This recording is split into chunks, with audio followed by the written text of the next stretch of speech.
दोस्तों आज की कहानी है भाभी अब आप आराम करेगी और घर के काम मैं करूँगी। दोस्तों कहानी शुरू करने से पहले अगर आपने हमारे चैनल को सब्सक्राइब नहीं किया है तो सब्सक्राइब कर लीजिए ताकि आपके पास पहुँचे हर नया वीडियो।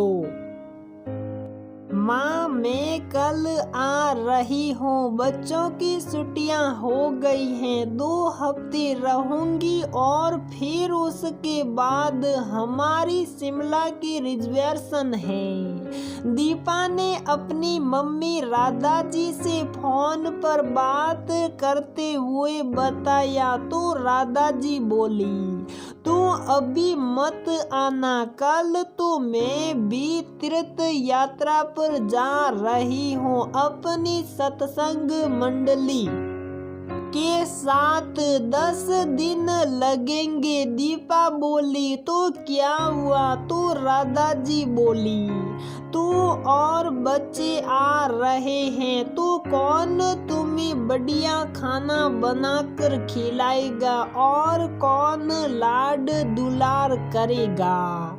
दीपा बोली माँ आप निश्चिंत होकर जाइए, भाभी तो है ना घर पर, बहुत मजा आएगा। राधा जी बोली वो क्या तेरी सेवा करेगी, उसके बस का कुछ नहीं। दीपा बोली माँ ऐसे मत कहो, भाभी तो दिल की बहुत अच्छी है, बस आपको भरोसा करना होगा। अच्छा माँ अब रखती हूँ, आप तीर्थ यात्रा पर जाइए, मैं कल आती हूँ। अगले दिन दीपा सुबह की फ्लाइट से दिल्ली पहुंच गई।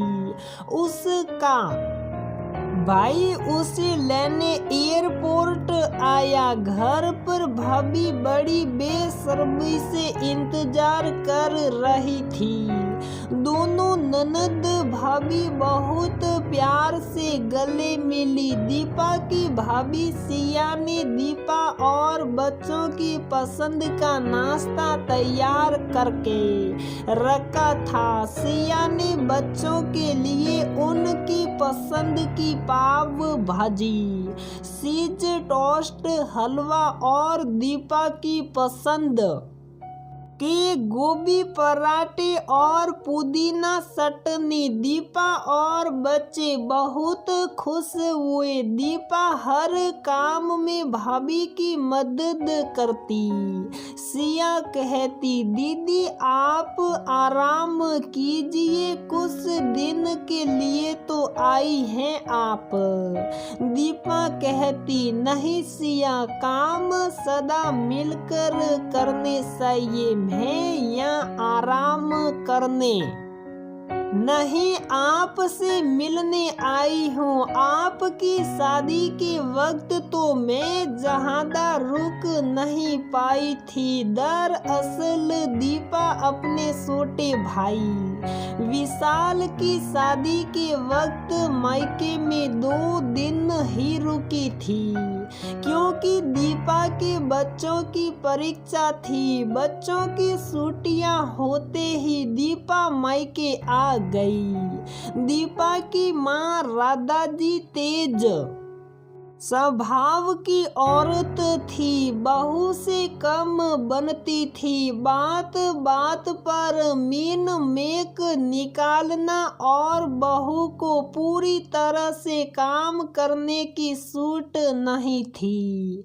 क्योंकि राधा जी चाहती थी कि सब काम उनसे पूछ कर ही हो, जबकि उनकी बहू सिया बहुत अच्छी और प्यारी थी। सबका मान सम्मान करना और घर के सारे काम भी करती थी। फिर भी राधा जी खुश नहीं होती थी, इसलिए उन्होंने दीपा को आने से मना किया।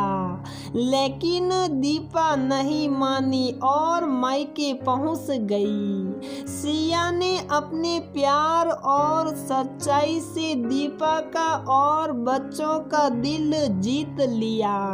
सिया खाना भी बहुत अच्छा बनाती थी। सिया के मना करने के बावजूद भी दीपा उसकी मदद करती। सिया डरी सी रहती और कहती, दीदी आप काम मत करो। दीपा समझ गई कि सिया को माँ से डर लगता है तो दीपा बोली, सिया आराम सबको चाहिए होता है। मैं नहीं चाहती कि हमारे कारण आप थके और आपकी तबीयत खराब हो। दीपा का साथ पाकर सिया बहुत खुश थी। 10 दिन मिलजुल कर काम करते और हंसते खेलते बीत गए। सिया ने बच्चों के लिए बहुत से उपहार और कपड़े खरीदे और दीपा के लिए भी साड़ी खरीदी। 10 दिन बाद राधा जी आ गई और बोली, अब मैं आ गई हूँ, तुम्हें खूब बढ़िया खाना बनाकर खिलाऊंगी, आराम करवाऊंगी। सिया तो चुप थी।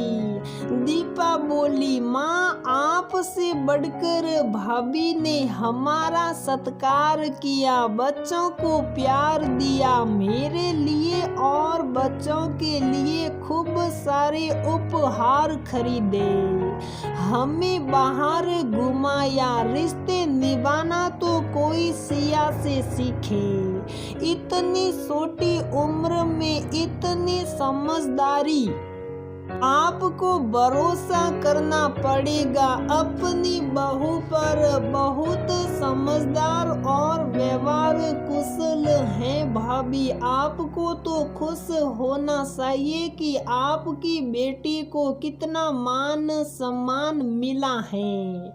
भाई भाभी से ऐसा नसीब हर किसी का नहीं होता। शुक्र मनाइए, आपकी बहू संस्कारी है। राधा जी पहले तो चुप रही, फिर कुछ देर बाद बोली, सचमुच कुछ न कुछ तो जरूर है मेरी बहू में। जो मेरी बेटी अपनी माँ को छोड़कर भाभी की हो गई, मैं बहू की अच्छाइयों को देख ही नहीं पाई। सिया की आंखों में आंसू थे, सोच रही थी ऐसी ननद सबकी होनी चाहिए जो भाई भाभी के जीवन में खुशियां लेकर आए और इतनी समझदार हो। तो दोस्तों, हमारी ये कहानी यहीं पर समाप्त होती है। अगर आपको हमारी ये कहानी पसंद आती है तो प्लीज वीडियो को लाइक करें, शेयर करें और हमारे चैनल को सब्सक्राइब जरूर करें।